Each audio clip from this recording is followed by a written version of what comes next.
Halo teman-teman, selamat datang kembali dalam podcast Journey With. Pada kesempatan kali ini, saya akan membahas dua hal yang cukup penting dan kontroversial yang beredar di masyarakat saat ini. Mungkin teman-teman sudah mengetahui apa yang akan saya bicarakan, jadi tentunya dengarkan sampai selesai. Dan jangan lupa untuk menekan tombol like, share, dan subscribe agar dapat menikmati konten-konten menarik seputar dunia keuangan lainnya. Mari kita langsung mulai pembahasannya. Dalam pembahasan kali ini saya akan membahas dua hal.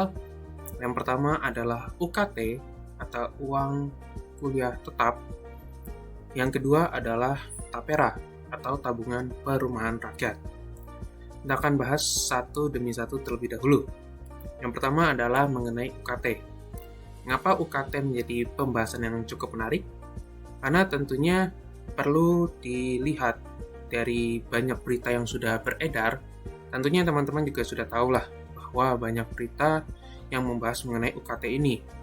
Bahkan sampai ada pernyataan kontroversial dari para pejabat negara yang tentunya sangat saya ingat, yaitu bahwa kuliah atau mengambil pendidikan tinggi itu adalah sebuah pendidikan yang bersifat tersier. Ini menjadi sebuah hal yang cukup memprihatinkan. Kalau misalnya kita berkaca bahwa Indonesia itu khususnya dari pemerintah mencanangkan untuk mencapai Indonesia Emas 2045. Ini justru malah menjadi Indonesia Cemas di tahun 2045. Karena dari segi aspek pendidikan saja itu tidak dipahami sebagai sesuatu yang penting. Kalau misalnya mungkin teman-teman memperhatikan kalau dari negara-negara maju itu bisa kita lihat bahwa negara-negara maju tersebut sangat berfokus atau sangat memperhatikan aspek pendidikan, di mana dari aspek pendidikan tersebut memang menjadi satu titik utama. Mungkin tidak 100% menyalahkan dari argumentasi pemerintah bahwa kalau misalnya berbicara mengenai pendidikan tinggi itu perlu biaya yang cukup besar. Tapi saya merasa bahwa dari apa yang sudah saya ketahui, tentunya pendidikan tinggi itu sangat diperlukan, khususnya di Indonesia yang berkaitan dengan tenaga ahli atau mungkin bisa dibilang terspesialisasi. Kenapa? Karena dari pendidikan tinggi tersebut akan muncul orang-orang yang sudah terdidik atau setidaknya terkualifikasi untuk memiliki keterampilan-keterampilan khusus. Keterampilan-keterampilan khusus ini yang diperlukan untuk negara kita, negara Indonesia ini. Terutama yang paling contoh mudahnya mungkin seperti dokter spesialis, kemudian juga adanya para peneliti yang bisa menciptakan suatu inovasi yang bisa dipergunakan oleh negara kita, oleh bangsa Indonesia itu sendiri. Oleh karena itu, sangatlah penting untuk memperhatikan aspek pendidikan ini. Dan yang menjadi permasalahannya kan dari aspek UKT ini adanya kenaikan yang tidak tanggung-tanggung. Kenaikan yang sangat tinggi, membebani masyarakat, sehingga bisa dikatakan menjadi tidak terjangkau. Padahal aspek pendidikan ini menjadi salah satu tulang punggung dari sebuah negara. Bagaimana negara tersebut bisa mencapai tingkat kesejahteraan yang tinggi, kemudian perbaikan ekonomi, dan juga bisa menciptakan masyarakat yang jauh lebih baik. Tentunya dari UKT ini perlu menjadi sebuah perhatian bagi kita semua, bagi teman-teman, bagi saya, bagi kita semua untuk memperhatikan bagaimana masa depan kelaknya. Apabila misalkan memang UKT ini benar-benar dinaikkan. Sampai saat ini kan bisa dikatakan ditunda untuk kenaikannya. Tapi ditunda berarti masih ada kemungkinan di waktu mendatang akan terjadi kenaikan UKT. Jadi bisa dikatakan hanya mengulur waktu saja. Tentunya kita perlu persiapan. persiapan ini memang tidaklah mudah. Perlu untuk mempersiapkan jauh-jauh hari. Bahkan mungkin bisa saja sebelum menikah, sebelum berpacaran, sudah mempersiapkan. Kelak misalnya nanti mungkin memiliki anak, mau kuliah, perlu menyiapkan dana sedini mungkin. Tapi itu balik lagi kepada setiap dari masing-masing individu. Tentunya apa yang saya bicarakan ini jangan ditelan mentah-mentah, perlu untuk dipikirkan kembali dan sesuaikan dengan kondisi dari teman-teman semua. Karena kondisi finansial dari setiap individu itu berbeda. Kondisi finansial saya berbeda dengan kondisi finansial teman-teman. Jadi tentunya perlu untuk diperhatikan bahwa perlunya persiapan dana pendidikan menjadi sebuah aspek yang bisa dikatakan semakin lama semakin penting untuk jangka panjangnya. Karena dengan tren saat ini, dengan kenaikan UKT yang saat ini ditunda, tidak tahu untuk tahun ke depannya, tidak tahu untuk waktu yang akan datang. Yang pasti dengan inflasi pendidikan, bisa saya katakan, atau kenaikan biaya pendidikan yang terus-menerus terjadi, tidak hanya untuk perguruan tinggi, bahkan juga mungkin dari taman kanak-kanak, dari sekolah dasar, atau dari tingkat menengah, itu sudah terjadi kenaikan biaya pendidikan. Dan tentunya ini perlu menjadi sebuah persiapan yang harus disiapkan. Nah, oleh karena itu, teman-teman bisa untuk mempertimbangkan, untuk bisa memperoleh atau bisa setidaknya menyiapkan dana pendidikan sebaik-baiknya kelak untuk anak-anak yang akan teman-teman miliki.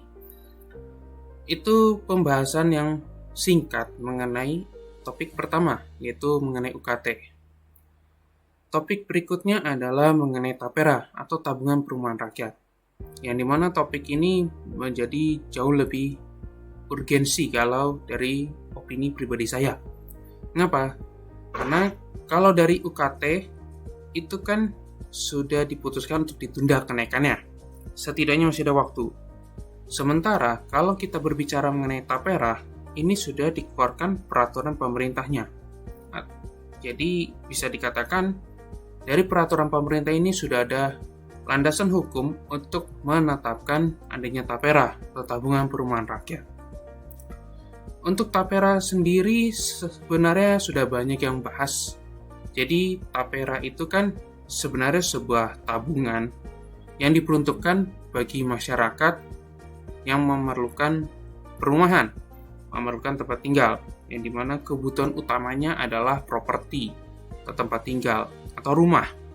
Nah, ini menjadi sebuah polemik karena isi yang terkandung dalam peraturan pemerintah tersebut yang berkaitan dengan tapera, di mana salah satunya adalah adanya kewajiban untuk membayarkan iuran atau membayarkan tapera ini sebesar 3% untuk pekerja mandiri, sementara untuk pekerja kantoran itu sebesar 2,5% dari gaji karyawan dan 0,5% dari perusahaan. Kemudian juga bisa dilihat bahwa tapera ini bisa dikatakan sebagai satu bentuk gotong royong dari masyarakat, di mana merupakan himpunan dana, jadi adalah dana urunan untuk bisa lebih tepatnya adalah memberikan kredit murah kepada masyarakat yang hendak membeli rumah. Bisa dikatakan seperti itu. Jadi, kalau dari sudut pandang saya, tapera ini sebenarnya memang bentuk pengambilan dana atau pengambilan uang secara paksa. Kenapa demikian? Simpelnya atau sederhananya karena tapera ini harus diberlakukan kepada semua pekerja, baik yang sudah memiliki rumah atau yang belum memiliki rumah. Nah, manfaatnya bagi yang sudah memiliki rumah hanyalah antara renovasi rumah untuk pertama kali. Kalau misalnya sudah renovasi, sudah pasti tidak bisa. Kemudian juga hanya sebagai dana pensiun. Jadi dari dana urunan atau uang yang dibayarkan itu disimpan sampai masa pensiun, yaitu umurnya 58 tahun. Jadi ketika masa pensiun tersebut baru bisa dicairkan. Hanya saja ini jauh melenceng dari tujuan adanya tapera itu sendiri. Yang dimana tapera itu dari kepanjangannya saja itu kan tabungan perumahan rakyat. Tentunya diperuntukkan sebagai tabungan bagi masyarakat yang membutuhkan properti. Sementara kalau misalnya kita berbicara mengenai pensiun, itu kan sudah ada BPJS. Dalam BPJS saja ada jaminan hari tua, ada kemudian jaminan pensiun. Belum lagi kalau misalnya ada juga dana pensiun dari pihak luar, mungkin dari bank-bank tertentu, itu kan juga ada dana pensiun. Nah, itu juga sudah cukup sebenarnya dibandingkan kalau misalnya melakukan pembayaran melalui tapera. Dan tentunya di sini saya tidak mau membela atau misalnya berasa pro kontra, tapi kalau misalnya dari sudut pandang netral, ini lebih ke arah hal yang sangat ganjil atau hal yang cukup aneh. Kenapa? Karena ini secara mendasar bisa saya katakan itu pemerintah sudah, mungkin ini kritik yang cukup keras, jadi saya akan bicara mungkin secara terus terang sangat menyimpang dari Pancasila, menyimpang dari Undang-Undang Dasar. Karena justru semakin lama semakin bersifat kapitalisme. Mengapa saya bilang begitu?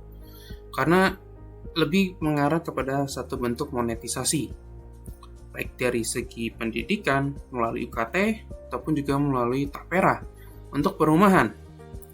Memang sebagai aspek pemerintah itu tidaklah mudah untuk bisa menyelesaikan kedua hal ini. Tentunya ini menjadi satu hal yang memang agak sulit untuk mencari jalan keluar. Apalagi dengan kondisi saat ini, kondisi global yang tidak menentu, itu tentunya menjadi sebuah pertimbangan yang harus dipikirkan.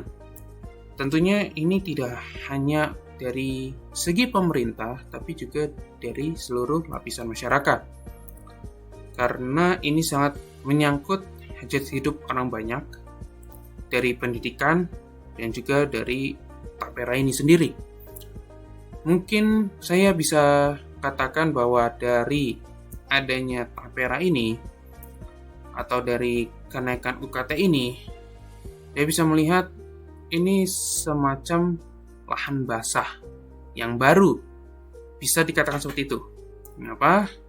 Karena mungkin lebih ke arah trust issue atau menjadi sebuah problematik di mana banyak sekali kasus-kasus korupsi yang terjadi, dan dengan adanya kenaikan UKT, dengan adanya tapera ini bisa saya katakan sebuah problem yang harus dijaga betul. Mungkin bisa dikatakan bahwa perlu adanya satu pemeriksaan dari aspek pemerintah itu sendiri. Mungkin ini lebih ke arah kontra dibandingkan netral, karena saya juga menyadari bahwa sebagai pekerja tentunya ini cukup memberatkan. Dimana di satu sisi dari kondisi saat ini, adanya tapera itu cukup memberatkan karena harusnya ini bersifat sukarela. Kan tidak semua orang merasa bahwa perumahan itu sebagai sebuah kebutuhan primer atau kebutuhan yang harus dipenuhi. Mungkin dengan nyewa atau ngekos untuk kondisi saat ini sudah cukup. Nah, jadi kalau dari sudut pandang saya, kalau tapera itu sebaiknya lebih baik bersifat sukarela. Kalau bersifat sukarela kan itu bisa dikatakan hanya untuk masyarakat yang membutuhkan, orang-orang yang membutuhkan tabungan, agar bisa nanti dipergunakan untuk bisa entah itu membeli rumah, atau mungkin juga untuk renovasi yang berkaitan dengan properti. Semuanya itu pokoknya berada di ruang lingkup Tapera. Tapi saya merasa itu lebih baik secara sukarela dibandingkan harus menjadi semacam iuran wajib. Kemudian juga memikirkan UKT yang dimana di masa depan tentunya sudah pasti tidak akan lebih murah dibandingkan saat ini. Ya tentunya apa ya yang bisa dikatakan? Mungkin bisa dikatakan sebagai suatu hal yang satu sisi memalukan, karena dari pejabat pemerintah pun mengatakan bahwa pendidikan tinggi adalah pendidikan tersier. Tersier itu sendiri kan berarti kemewahan.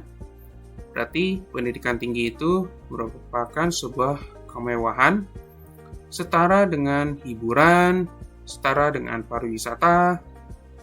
Ya tentunya ini tidak masuk akal. Karena sampai saat ini saya sendiri melihat bahwa pendidikan tinggi itu sangatlah penting. Entah itu menjadi sarjana atau misalnya mencapai tingkat yang lebih tinggi seperti magister atau bahkan doktor.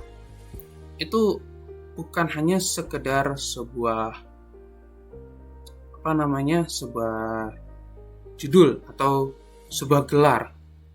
Tapi yang lebih penting dari itu adalah sebuah kualifikasi untuk bisa menjadi tenaga ahli yang diperlukan, tentunya untuk mencapai visi jangka panjang yang sudah ditetapkan oleh pemerintah itu sendiri, yaitu mencapai Indonesia Emas 2045. Sebenarnya memang kalau misalnya kita berbicara untuk Indonesia Emas 2045, itu sebenarnya bagus.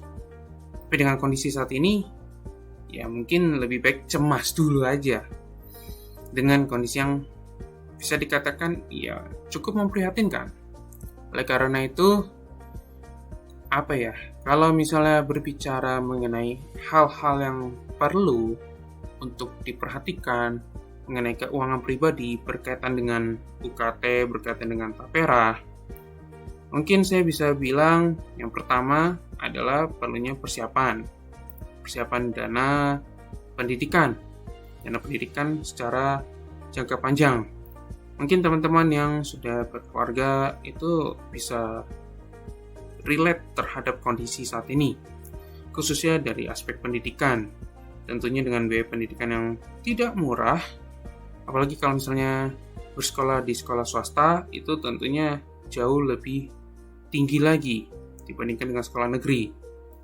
Di samping itu, dengan memperhatikan dana pendidikan, itu bisa setidaknya meringankan untuk menghadapi kemungkinan-kemungkinan yang terjadi di masa mendatang. Lalu kemudian dari dana pendidikan tersebut mungkin bisa mengambil beberapa opsi, entah itu mungkin berinvestasi dalam saham secara jangka panjang, atau mungkin juga berinvestasi dalam reksadana saham, atau juga membeli asuransi pendidikan. Tentunya pilihan-pilihan tersebut menjadi sebuah keputusan yang kembali lagi ke tangan teman-teman semua. Balik lagi kepada seberapa paham dari adanya pilihan-pilihan investasi tersebut.